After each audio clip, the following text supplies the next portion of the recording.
તળિયા અને એની આસપાસના વિસ્તારમાં ભારે વરસાદ વરસ્યો છે।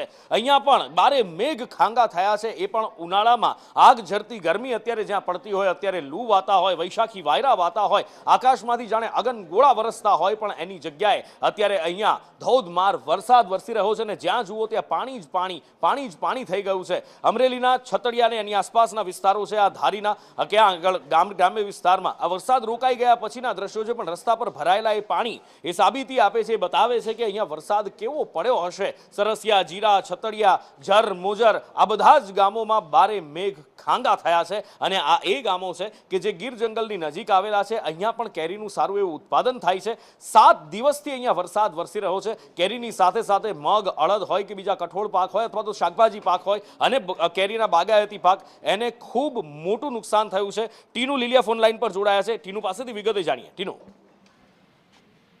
જે નુપુર ચોક્કસ જણાવી દઉં, આજે 7મા દિવસે પણ અમરેલી જિલ્લામાં કમોસમી વરસાદ ધારીના ગીર પંથકના જે ગ્રામ્ય વિસ્તાર છે તેમાં અંધરાધાર વરસ્યો હતો।